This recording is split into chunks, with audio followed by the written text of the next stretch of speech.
Assalamualaikum warahmatullahi ta'ala wabarakatuh. Alhamdulillahirabbil alamin. Wa bihi nasta'in ala umuri dunya waddin.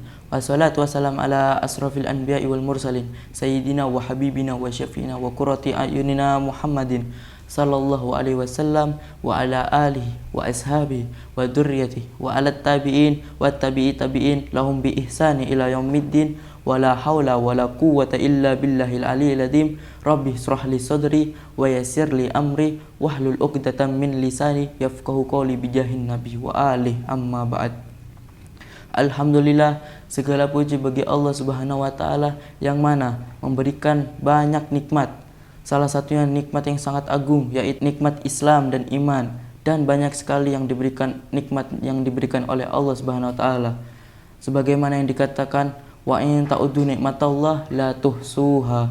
Jika seseorang ingin menghitung nikmat-nikmat yang diberikan oleh Allah Subhanahu wa taala, maka niscaya tidak akan bisa menghitungnya. Salah satunya nikmat duniawi, yaitu harta yang berlimpah, harta yang berkecukupan.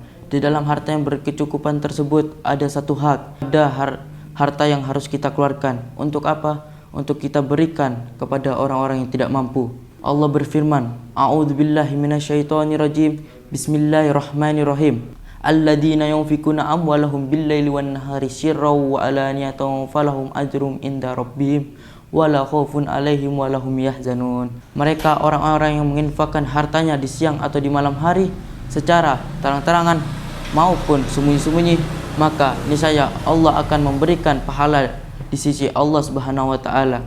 Dijelaskan di tafsir inda rabbihim, pahala di sisi Allah yang dimaksud inda rabbihim ini pahala yang sangat besar sehingga kita tidak bisa mengetahuinya seberapa besar pahala tersebut. Wala khaufun 'alaihim wala hum yahzanun, dan tiada rasa ketakutan bagi mereka dan tiada pula rasa bersedih hati. Yang dimaksud ayat tersebut ialah jika kita bersedekah harta, kalau tidak punya harta kita bisa mensedekahkan barang di siang hari atau di malam hari secara terang-terangan ataupun sembunyi-sembunyi, maka Allah akan memberikan pahala yang sangat banyak. Seberapa banyak pahala tersebut, wallahu a'lam, hanya Allah lah yang tahu. Dan jika ada orang yang bertanya, afdalan mana, sedekah secara terang-terangan atau secara sembunyi-sembunyi, sebenarnya sedekah dua-duanya ini aslinya sama-sama afdalnya, tapi yang lebih afdal ialah sembunyi-sembunyi. Karena kenapa? Sedekah secara terang-terangan tersebut bisa menimbulkan, bisa mendatangkan yang namanya riya, yang namanya kibir atau sombong, atau yang bisa disebut namanya penyakit hati. Kita niat baik saat sedekah, pas ada orang yang melihat kita dan orang itu memuji kita, itu akan mendatangkan rasa sombong.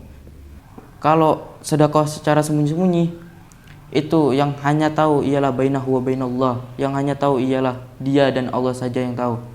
Ada juga fadilah-fadilahnya yang Nabi katakan, as-sadaqatu sir tudfi'u ghadabar rabb wa sadaqatu alaniyah junnatu minan nar. Sedekah secara sembunyi-sembunyi itu bisa memadamkan, bisa menghilangkan murkanya Allah Subhanahu wa taala. Jika sedekah secara terang-terangan itu bisa menjadi perisai, bisa menjadi pelindung daripada api neraka. Ada sebuah kisah Sayyidina Ali Zainal Abidin, beliau setiap malamnya membawa gandum di pundaknya. Untuk apa? Untuk beliau kasihkan kepada rumah-rumah orang di sekitarnya. Dan itu beliau lakukan sampai beliau wafat. Di saat beliau wafat, tidak ada lagi yang memberikan gandum-gandum tersebut. Sampai orang di sekitar situ menanyakan, siapa yang memberikan gandum-gandum tersebut? Dan akhirnya mereka pun tahu siapa yang memberikan gandum-gandum tersebut, ialah Sayyidina Ali Zainal Abidin. Setelah mereka melihat pundak beliau yang lembam karena membawa gandum tersebut, maka pelajaran yang bisa kita ambil dari ceritanya Sayyidina Ali Zainal Abidin ialah bersedekahlah dengan niat semata-mata karena Allah. Janganlah kalian meniatkan semata-mata untuk dilihat oleh manusia. Inilah afdalnya sedekah sir tersebut. Jangan kita takut harta kita akan berkurang karena sedekah. Justru harta kita akan bertambah. Harta kita akan bertambah seperti yang disabdakan oleh Nabi, mana kosomalun min sodakoh bal yazdad.